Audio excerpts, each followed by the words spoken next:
Dr. Kim Taeho stared at his computer screen for the third time that morning. The numbers made no sense. Deep beneath Seoul, something was sending energy signals unlike anything he had ever seen. The readings showed massive power sources buried miles underground, pulsing in perfect rhythm. "Hannah, come look at this." He called to his research partner across the laboratory, Dr. Park. Hannah walked over, carrying her coffee mug. She had worked with Taeho for 5 years at the Seoul Institute of Technology. They studied quantum physics together, but nothing had prepared them for readings like these. "The equipment must be broken," Hannah said after studying the screen. "These energy levels are impossible. Nothing natural could produce this much power." Ho shook his head. "I checked everything twice. The machines are working perfectly. Something down there is real, and it's huge." The energy readings had started 3 days ago. At first, they appeared only under Seoul. Then similar signals began showing up around the world. Scientists in New York, London, and Tokyo were reporting the same mysterious energy patterns across the world in the Amazon rainforest. Lee Dong-wook was having his own strange morning. The geologist had been studying rock formations for 2 weeks when something impossible happened. Crystals were growing out of the ground, not small crystals, hewn massive ones, taller than trees, appearing overnight where there had been only dirt. Before, the crystals were perfectly clear and seemed to glow with their own light. When Dong-wook touched one, it felt warm and seemed to vibrate gently. "This makes no scientific sense," he wrote in his journal. "Crystals don't grow this fast. They take thousands of years to form. Yet these appeared in hours." The local guides were afraid. They had never seen anything like it in their entire lives. Some of the older guides spoke about ancient legends, stories of sleeping spirits in the earth. Dong-wook didn't believe in spirits, but he couldn't explain what he was seeing either. Meanwhile, in the Sahara Desert, archaeologist Joy Mina was discovering something equally strange. She had been digging at what she thought was an ancient burial site when her team uncovered metal. But this wasn't any metal she knew. It was perfectly smooth, showing no signs of rust or age. The metal seemed to be part of a much larger structure buried deep in the sand. When her team cleaned it off, they could see that it had patterns carved into it. The patterns looked almost like writing, but not in any language Mina had ever studied. Dr. Choi called her assistant. "You need to see this. The metal is getting warm." Mina rushed over and placed her hand on the surface. It was definitely warming up. More than that, she could feel a slight vibration, like a heartbeat, coming from deep underground. "Keep digging," she ordered her team. "Carefully. I think we found something very old." Back in Seoul, Taeho's readings were getting stronger. The energy pulses were now happening every few minutes instead of every few hours. He had contacted other scientists around the world and learned that the same thing was happening everywhere. "It's like the whole planet is waking up," Hannah said, as she looked at the global data they had collected. "That's impossible," Taeho replied. But he was starting to wonder if anything was truly impossible anymore. Then it happened, at exactly 3:47 p.m. Korean time. Every energy reading around the world spiked at the same moment. In Seoul, the ground began to shake slightly. In the Amazon, Dong-wook's crystals started glowing so brightly he had to shield his eyes. In the Sahara, the metal under Mina's hands became so warm she had to pull away. The spike lasted for exactly 1 minute. Then, as suddenly as it started, everything went quiet. But the quiet didn't last long. A low hum began to fill the air. Light was so deep that people felt it more than heard it. The sound seemed to come from everywhere at once, rising up from the ground itself. In Seoul, windows started vibrating. In the Amazon, birds fell silent and animals ran away. In the desert, the sand began to shift in strange patterns. Taeho and Hannah watched their instruments go crazy. Energy readings were off the charts. The computers started making air sounds as they tried to process data that shouldn't exist. "Look outside," Hannah whispered. Through their laboratory window, they could see the sky changing. What looked like northern lights were appearing, but this was Seoul in the middle of the day. Green and blue waves of light were dancing across the sky, getting brighter by the minute. The same lights were appearing around the world. Every news channel was showing the same impossible sight. Auroras were forming over every major city on Earth, visible even in broad daylight. But these weren't normal auroras. They were staying in place, forming what looked like a dome of light around the entire planet. As the hours passed, the lights grew brighter and more solid-looking. Dong-wook tried to leave the Amazon to report his findings, but his radio wasn't working. Neither was his satellite phone. All electronic devices were behaving strangely. Stopped working completely, while others showed readings that made no sense. Mina's team in the desert had similar problems. Their vehicles wouldn't start, and their communication equipment was dead. They were stranded with a mysterious metal structure that was now glowing with the same light as the sky above in Seoul. Taeho and Hannah realized that something fundamental had changed. The energy readings were now showing a perfect pattern across Earth's surface. Every major continent had energy sources arranged in exact geometric shapes. "This is too perfect to be natural," Taeho said. "Someone built this. But who and why?" The answer to his question was already on its way. Around the world, reports were coming in of aircraft disappearing when they tried to fly too high. Ships that attempted to travel far from shore simply vanished. It seemed as though something was preventing anything from leaving Earth. The truth was becoming clear, even though no one wanted to believe it. The lights in the sky weren't just beautiful displays, they were barriers. Humanity was trapped as night fell over Seoul. Taeho and Hannah stood outside their laboratory, looking up at the impossible sky. The aurora-like lights were now so bright they turned night into day. The lights pulsed in rhythm with a deep hum that continued to rise from the earth. "What have we discovered?" Hannah asked quietly. Taeho didn't have an answer. But deep underground, in places humans had never seen, ancient systems were fully awakening after thousands of years of sleep. The activation sequence was complete. The guards were waking up. 3 days had passed since the barriers appeared in the sky. Every government on Earth was in panic mode. Military jets crashed when they tried to reach the lights above. The satellites went dark. Even radio signals couldn't get through the glowing dome that now surrounded the planet. Dr. Kim Taeho hadn't slept in 2 days. His laboratory had become the center of South Korea's response team. Scientists, military officers, and government officials crowded around his computers, all trying to understand what was happening to their world. "The energy readings are getting stronger," Taeho told the room. "Whatever's down there is still waking up." General Park stepped forward. He was a serious man who didn't like mysteries. "Doctor, we need answers.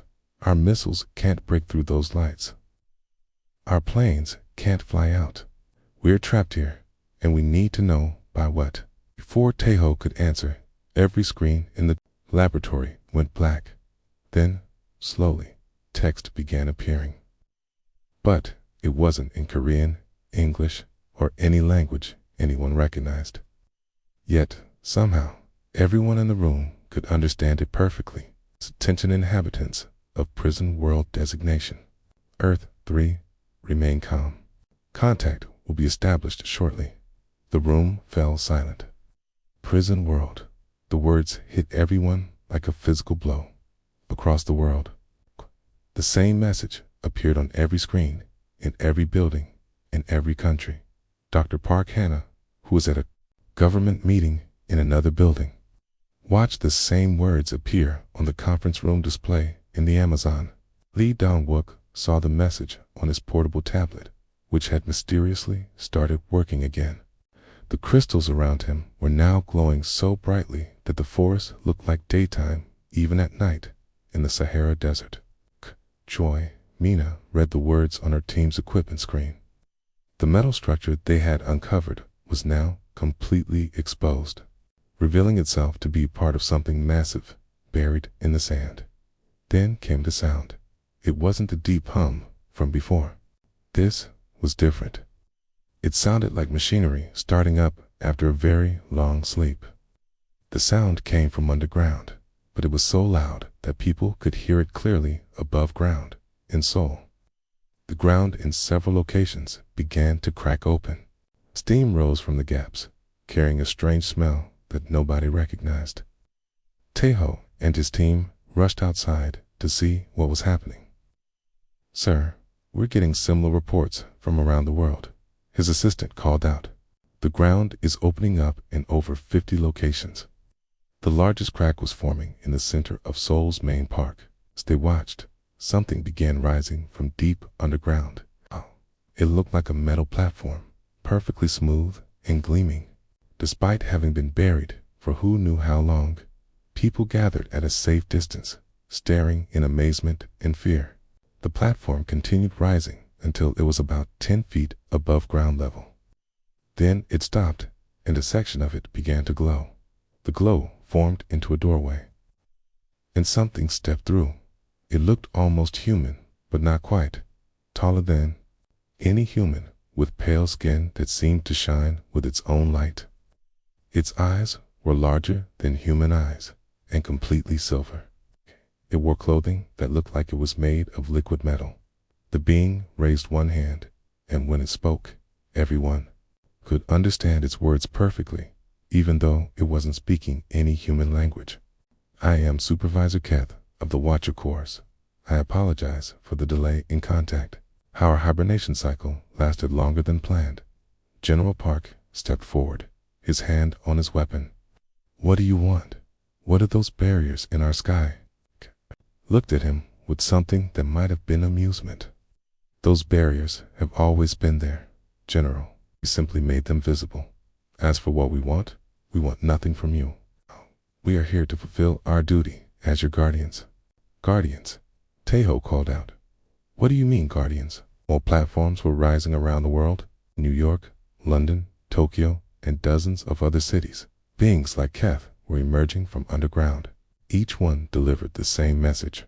To the gathered humans, Keth gestured, and the air above him shimmered. Images began forming like a holographic movie. The images showed space, but not the space humans knew.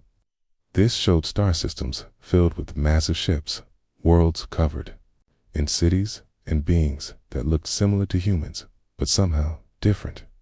"Long ago, your ancestors were the greatest warriors the galaxy had ever seen," Keth explained. "They conquered world after world, system after system.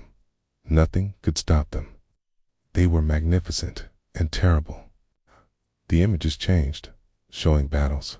In space, human ships, but designs nobody on Earth had ever seen, fought against fleets of alien vessels. The human ships were winning. They nearly conquered half the known galaxy before the remaining civilizations united against them. Even then, it took everything we had to defeat them. Taeho felt his heart racing. "You're saying humans are aliens? That we're not from Earth?" "You are from Earth," Keth replied. "But Earth is not what you think it is. Earth is a prison. Most carefully designed prison in galactic history. Built specifically to contain humanity." The images now showed Earth, but an Earth that looked different. Massive machines surrounded the planet. Ships moved in and out of the atmosphere. It looked like a construction project on an impossible scale. "We didn't destroy your ancestors because they were too valuable. Instead, we built this world as a place to keep them, to keep you. Earth's continents, its oceans, even its weather, all carefully designed and maintained." Dr. Parkana, who had rushed to the scene, pushed through the crowd. "That's impossible. We have fossils. We have geological evidence of Earth's history going back millions of years." Keth looked at her directly. All manufactured. Every fossil placed, every rock layer created. Every piece of evidence designed to make you believe in a natural history that never happened. The holographic display changed again, showing laboratories and factories. Beings in white coats were working on what looked like DNA sequences. But we learned that simply imprisoning your ancestors wasn't enough. They kept trying to escape, kept trying to fight. So we changed them. We altered their genetic code to make them less aggressive, less intelligent, less dangerous. The crowd was getting agitated. People were shouting questions and accusations. General Park was talking rapidly into his radio. Every generation of humans has been slightly different from the one before, Keth continued, ignoring the noise. Each generation more peaceful, more focused on survival instead of conquest. What you call evolution was actually careful genetic management. Lee Dong-wook, who had been monitoring the situation through his newly working communication devices, was studying the crystal formations around him. The crystals were showing him images too, the same images Keth was displaying in Soledad. In the Sahara, Choi Mina was discovering that the metal structure was much more than they had thought. Her team had uncovered what looked like a control room buried in the sand. Screens were lighting up, showing maps of the world and data she couldn't understand. But you're telling us this now, Teho said. Why reveal the truth after all this time? Keth's expression grew serious. Because our monitoring systems detected something troubling. Despite our genetic modifications, humanity is beginning to overcome its conditioning. Your technological advancement, your space exploration attempts, your increasing aggression levels all indicate that the genetic locks are failing. Genetic locks? Hannah asked. Blocks we place in your DNA to prevent you from accessing your true capabilities. But life finds a way, as you humans say. Some of you are beginning to break free. The images changed once more, showing recent human achievements, space rockets, advanced computers, military weapons. We have been sleeping for over 1,000 years, trusting our automated systems to maintain the prison. But the systems woke us because they detected that containment may soon fail. Keth lowered his hand, and the images disappeared. He looked around at all the humans staring at him in shock and fear. We are not your enemies. We are your guardians. Our job is to keep you safe and to keep the galaxy safe from you. The barriers you see in the sky have always protected this world. Now, they must also protect the galaxy from what you might become. What happens now? General Park demanded. Now, Keth said, we begin the process of strengthening your containment. For your own good, and for the good of all life in the galaxy. As Keth spoke, similar conversations were happening at every emergent site around the world. Humanity was learning that everything they thought they knew about themselves was a lie, and deep underground, ancient machines were preparing to ensure that the truth would never set them free. 1 week after the Watchers revealed themselves, the world had changed completely. Every major city now had a Watcher platform in its center. The beings stood guard like living statues, watching everything humans did with their silver eyes. Doctor Kim Tae-ho sat in his laboratory, staring at readings that made his blood run cold. The air itself was changing. His instruments detected new chemicals being released into the atmosphere from underground sources. Hannah, look at this, he called to his partner. These chemicals aren't natural. Someone is pumping them into our air. Dr. Park Hannah hurried over, her face already showing the worry she had carried for days. What kind of chemicals? I don't know exactly, but they're affecting brain chemistry. The readings show compounds that target the parts of the brain responsible for aggression and problem solving. Around the world, people were beginning to feel strange. In Tokyo, workers found themselves unable to concentrate on complex tasks. In London, soldiers reported feeling unusually calm, even when faced with emergency situations. In New York, scientists discovered they couldn't focus on their research for more than a few minutes at a time. But the chemical changes weren't the only problem. Technology was failing everywhere. Supervisor Keth had announced what he called the suppression protocol. Advanced watcher machines, hidden for thousands of years, were now actively interfering with human technology. Power plants shut down randomly. Computer networks crashed without warning. Even simple machines like cars and radios stopped working properly. We must return humanity to a safer level of technological development, Keth had explained to the world leaders who demanded answers. Your recent advances pose too great a risk. In the Amazon rainforest, Li Dong-wook was experiencing something different. The crystals around him had grown even larger, and when he touched them, strange things happened to his mind. He found himself remembering things that had never happened to him. Images of battles in space, of ships he had never seen, of technologies beyond anything humans currently possessed. At first, he thought he was going insane, but the memories felt real, more real than his own childhood memories. These aren't hallucinations, he wrote in his journal. These feel like genetic memories, like something passed down in my DNA. Dong-wook wasn't the only one experiencing these strange memories. Around the world, a small number of people were reporting similar experiences. They remembered being warriors among the stars, remembered technologies that could cross galaxies in seconds, remembered abilities that humans weren't supposed to have. Dr. Taeho was one of them. It started when he was working late in his laboratory, trying to understand the atmospheric changes. Suddenly, he knew things about the Watcher technology that he had never learned. He could see how their machines worked, understand their energy patterns, even predict what they would do next. This is impossible, he told Hannah. I'm seeing blueprints in my head for machines that don't exist. But somehow, I know they're correct. Hannah studied her partner with growing concern. Taeho, your brain scans are showing unusual activity. Parts of your mind that were dormant before are now extremely active. In the Sahara Desert, Choi Mina was making discoveries that the Watchers definitely didn't want her to make. The metal structure her team had uncovered was actually a data storage facility. When she touched certain panels, information flowed directly into her mind. The information was devastating. We're not the first, she told her team. The Watchers have done this before, multiple times.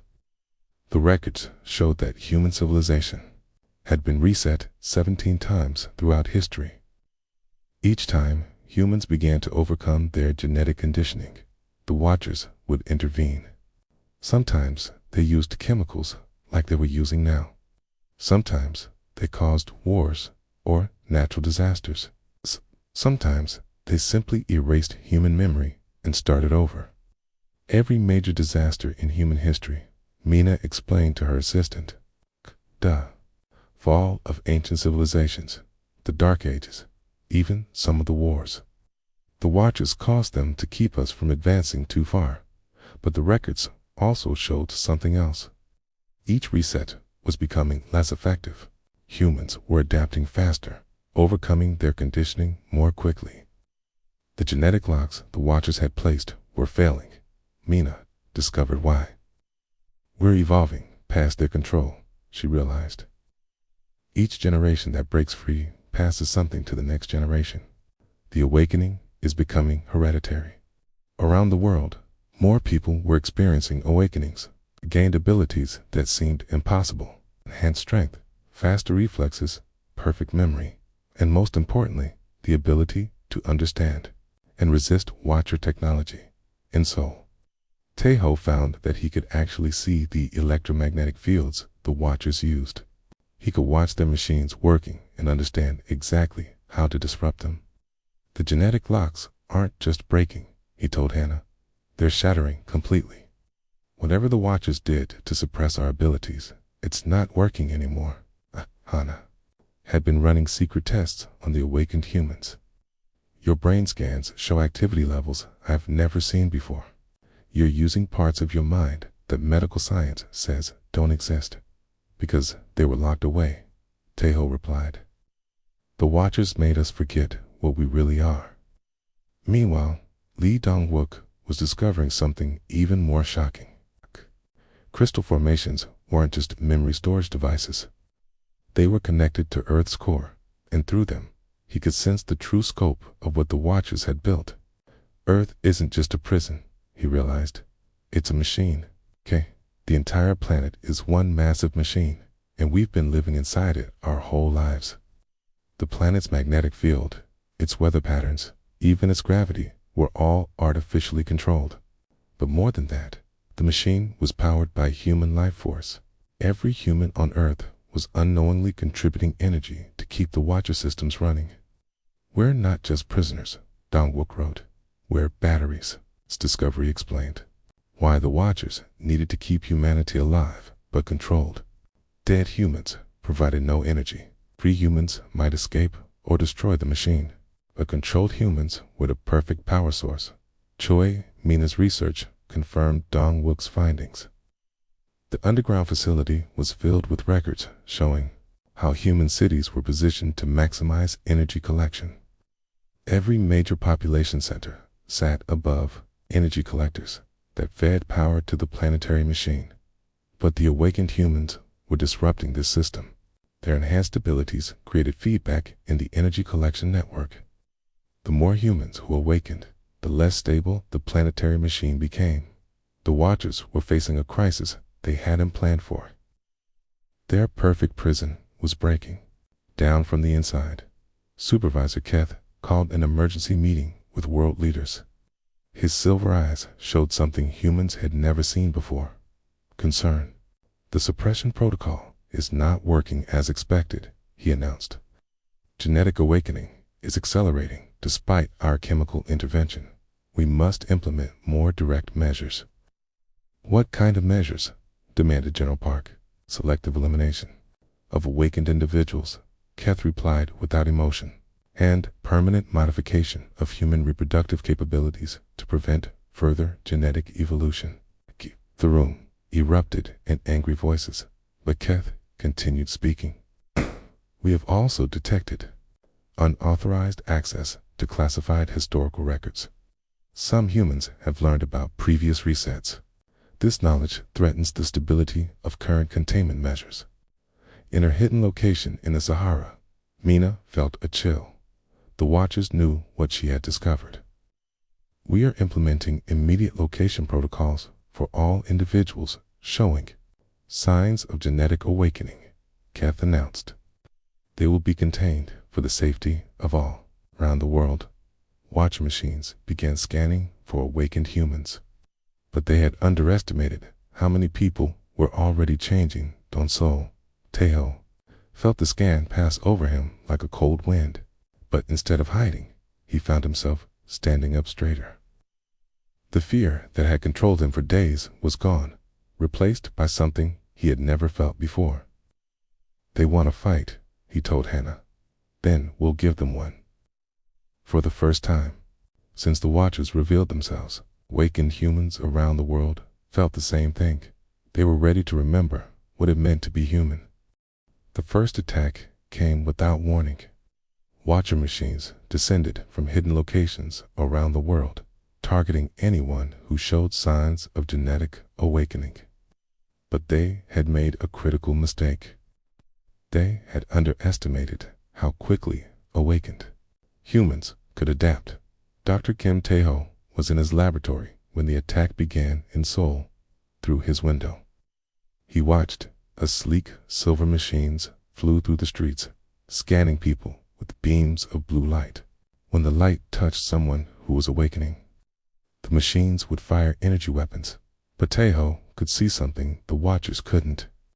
His enhanced perception showed him the electromagnetic patterns of their machines. He could predict where they would move and when they would fire. Hannah, get down, he shouted, grabbing his partner and pulling her behind a lab table just as an energy beam shattered the window where she had been standing. How did you know that was coming? She gasped. I can see their targeting systems, Taeho replied. The machines broadcast their intentions before they act. We just have to know how to read the signals.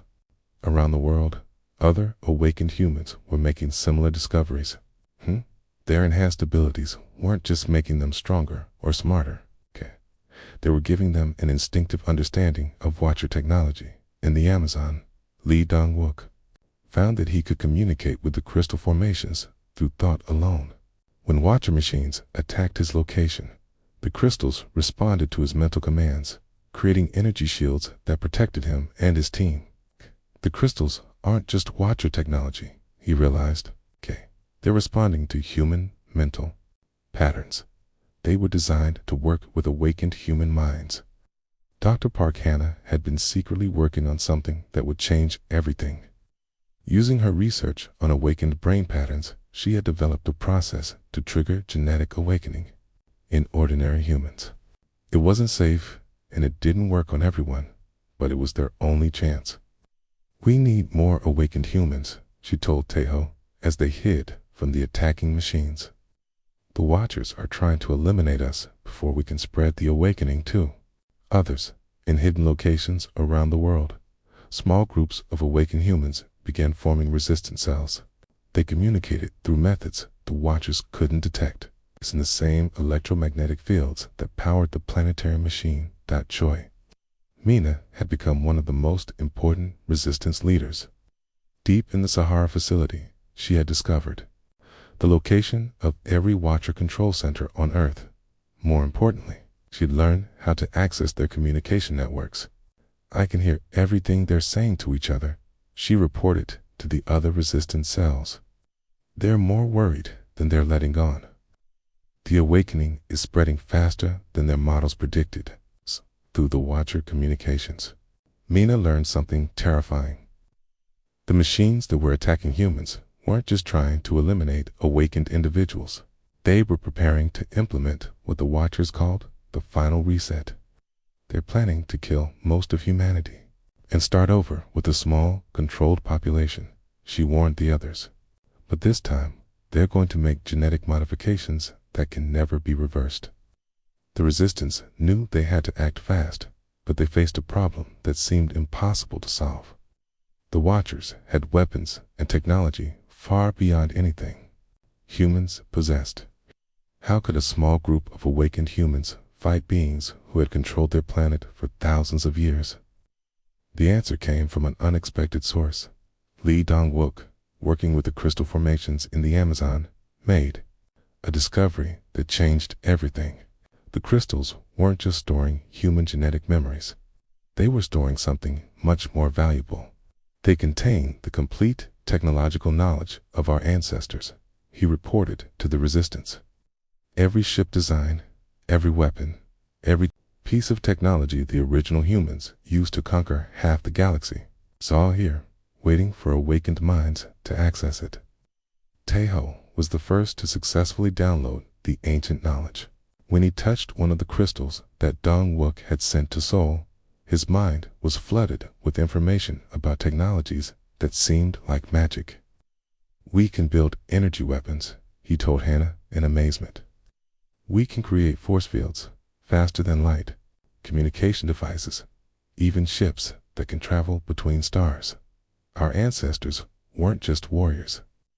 They were the most advanced species in the galaxy, but accessing the knowledge came with a price. Each time someone downloaded ancient memories, they changed. They became more than human, gaining abilities that pushed the boundaries of what was possible. Hannah watched Taeho change before her eyes. His movements became faster and more precise. His eyes began to show flecks of silver, like the Watchers. Most importantly, he could now perceive time differently, seeing events before they happened. "The genetic modifications the Watchers made," he explained, "they weren't just to make us weaker. They were to prevent us from accessing our full potential. But when we break free, we don't just become what we were before. We become something better." The resistance began using the ancient knowledge to fight back. In Tokyo, awakened humans built energy weapons that could destroy Watcher machines. In London, they created communication devices that let them coordinate attacks across the globe. In New York, they developed shields that could protect entire buildings from Watcher energy beams. But the Watchers had their own surprises. Ancient structures around the world began revealing their true purposes. The pyramids in Egypt opened up, showing massive weapon platforms that had been hidden for millennia. Stonehenge activated as a communication array. The Easter Island statues stood up, revealing themselves as sentries that had been watching humanity for thousands of years. Every ancient wonder on Earth is a Watcher installation, Mina reported as she watched the Sahara facility transform. Around her, they'd been hiding their weapons in plain sight for our entire history. The war that followed was unlike anything humans had ever experienced. Awakened humans used technology that seemed to bend the laws of physics, while Watchers deployed weapons that had been hidden beneath Earth's surface for millennia. But as the fighting continued, Mina discovered something in the deepest levels of the Sahara facility that changed everything she thought she knew about the conflict. The Watchers aren't the original builders of this prison, she told the Resistance in an emergency communication. Refugees. Someone else built Earth as a prison, and the Watchers are just the guards. The records she found told a story that was even more incredible than what they had already learned. The Watchers had once been part of a galactic civilization that spanned thousands of worlds. But something had destroyed that civilization, something so terrible that the survivors had fled to the edges of the galaxy. They're called the Devourers, Mina read from the ancient files. They consume entire star systems, turning everything into raw material for their expansion. The Watcher civilization fell to them centuries ago. The records showed that Earth hadn't just been built as a prison for humans. It had been built as a fortress, a last line of defense against the Devourers.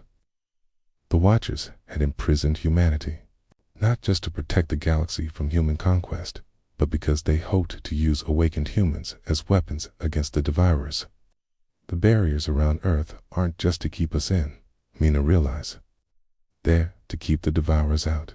And according to these records, the Devourer fleet is already on its way here. Li Dongwook, accessing deeper levels of the crystal network, confirmed Mina's findings. The crystals are showing me star maps, he reported. There's a massive fleet moving toward our solar system. They'll be here in less than 3 months. The Resistance faced a terrible choice. They could continue fighting the Watchers, possibly winning their freedom, but leaving Earth defenseless.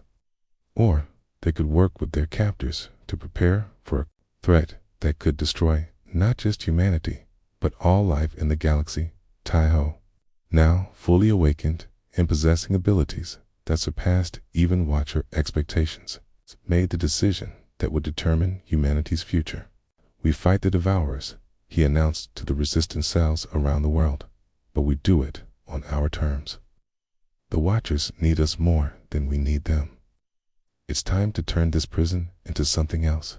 As awakened humans around the world received his message, they felt something they had never experienced before. They felt like the warriors their ancestors had been ready to defend not just their own world, but all the worlds that couldn't defend themselves. The guards had woken up, but so had the prisoners. And the prisoners were remembering what it meant to be human. The final battle began on a Tuesday morning when every awakened human on Earth felt the same thing at the same moment. The Devourer fleet had entered the solar system. Dr. Kim Taeho stood in the center of Seoul, his enhanced senses reaching out across space itself. He could see the enemy ships approaching like a dark cloud that consumed light. There were thousands of them, each one larger than a city. They're not just ships, he told Dr. Park Hannah, who stood beside him. They're mobile factories. They turn everything they touch into more ships, more weapons, more Devourers. Around the world, awakened humans were making the same terrible observation. The approaching fleet wasn't just an invasion force, it was a civilization-ending weapon that had already consumed hundreds of worlds. Supervisor Keth appeared on his platform in Seoul, but for the first time since the Watchers had revealed themselves. He looked desperate. "We need your help," he said, speaking directly to Taeho. "Our weapons alone cannot stop them. Only awakened humans have the potential to generate the kind of power necessary to destroy a devourer fleet." "You mean the power you've been trying to suppress for thousands of years?" Taeho replied coldly. "Yes," Keth admitted. "We were wrong. We thought we could control the threat by controlling humanity, but the devourers have found us anyway." In the Amazon, Lee Dong-wook was experiencing something incredible. The crystal formations were responding to the approaching threat by awakening functions that had been dormant for millennia. Massive energy collectors were rising from the jungle floor, preparing to channel power on a scale that could move planets. "The crystals are connecting to every awakened human on Earth," he reported to the Resistance Network. "We're becoming part of a planetary defense system." Mina, deep in the Sahara facility, was discovering the true purpose of Earth's design. The entire planet was a weapon built by an ancient civilization that had fought the devourers before. "Earth isn't just a prison or a fortress," she announced to the others. "It's the ultimate weapon against the devourers, but it only works if awakened humans control it." The Watchers had never understood this. They had thought Earth was simply a safe place to hide while they used humans as a power source. They hadn't realized that the planet's creators had designed it to be operated by beings exactly like awakened humans. As the devourer fleet drew closer, something unprecedented began happening. Awakened humans around the world started connecting to each other mentally, forming a network of consciousness that spanned the globe. Taeho felt his awareness expand to include thousands of other minds. He could sense Hannah's thoughts, Dong-wook's discoveries in the Amazon, Mina's research in the desert, and every other awakened human on Earth. "We're becoming something new," Hannah observed, her own consciousness now part of the growing network. Not just individual humans, but a collective intelligence. The network allowed them to access the full scope of their ancestors' knowledge. They weren't just remembering how to build weapons or ships. They were remembering how to think on a galactic scale, how to plan strategies that spanned star systems, how to be the warriors who had once terrified an entire galaxy, but they were also something their ancestors had never been. They were connected to each other in a way that made them stronger than the sum of their parts. The Watchers watched in amazement as awakened humans began taking control of Earth's hidden systems. Ancient machines that had been dormant for millennia came online under human command. The planet's magnetic field began changing, creating patterns that focused energy in ways the Watchers had never imagined possible. "This is what we were meant to be," Taeho realized as he felt his consciousness merge with the planetary network. Not just warriors, but guardians, protectors of life itself. The Devourer fleet reached Earth's outer atmosphere and began their attack. Energy beams that could vaporize mountains struck the planet's surface, but they were absorbed harmlessly by shields that awakened humans had created using their mental connection to Earth's systems. Supervisor Keth stood beside Taeho. No longer an enemy, but not quite an ally either. "How are you doing this?" he asked in wonder. "We're not fighting them the way you would," Taeho explained. "We're not just trying to destroy their ships. We're changing the fundamental forces that hold their technology together." The awakened human network was doing something the Devourers had never encountered before. Instead of meeting force with force, they were using Earth's planetary systems to alter the basic physics around the Devourer fleet. Ships that relied on antimatter engines found that antimatter could no longer exist in the space around Earth. Weapons that used energy cascades discovered that energy was being redirected into harmless light shows. Navigation systems that depended on gravity sensors became useless as awakened. Humans manipulated gravity itself. Lee Dong-wook connected to the crystal network in the Amazon, coordinating defensive efforts across entire continents. The crystals are like neurons in a planetary brain, he explained to the others through their mental link, and we're the consciousness that controls that brain. Joy Mina had discovered the final piece of the puzzle in the Sahara facility. Earth wasn't built by the Watchers or even by our ancestors, she revealed. It was built by the first species the Devourers ever attacked. They created this planet as their ultimate revenge weapon. The original builders had been destroyed, but they had designed Earth to be activated by any species that could achieve the level of consciousness awakened humans now possessed.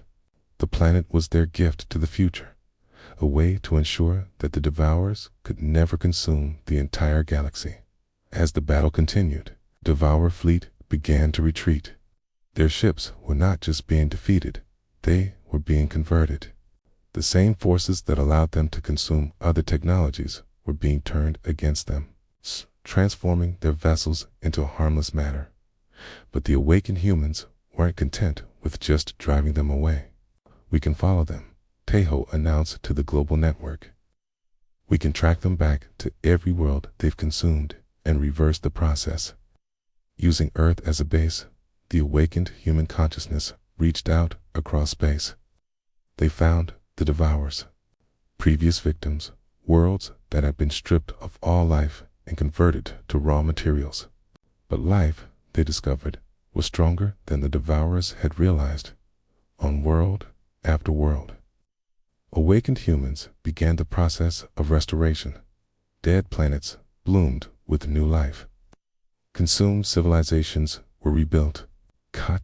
The galaxy that the Devourers had been systematically destroying was being healed. The Watchers watched in amazement as their former prisoners became the saviors of the galaxy. What happens to us now? Supervisor Keth asked Tejo as they watched the last Devourer ships flee the solar system. Tejo considered the question. Tejo considered the awakened humans could easily destroy the Watchers or imprison them as they had been imprisoned. They had the power to conquer the galaxy as their ancestors had tried to do, but they were no longer the same species that had once terrified the galaxy with their aggression. You help us rebuild, Tejo decided. The galaxy needs guardians, not conquerors. We'll work together to make sure no species ever has to face the Devourers alone again. The barriers around Earth remained, but they were no longer prison walls. They were the shields of a fortress from which awakened humans protected the galaxy. Earth had transformed from humanity's prison into the galaxy's sanctuary. Dr. Park Hannah, still connected to the global consciousness but retaining her individual identity, looked up at the sky where the barriers now showed images of distant worlds being restored to life. We're not prisoners anymore, she said with wonder. No, Tejo agreed. We're exactly what we were always meant to be. We're human, king, and across the galaxy, on worlds that had known only darkness for centuries, new life began to grow under the protection of Earth's awakened guardians. The prison had become a beacon of hope, and humanity had finally come home to itself. The guards had woken up, but so had something far more powerful. The galaxy's greatest protectors had remembered who they really were.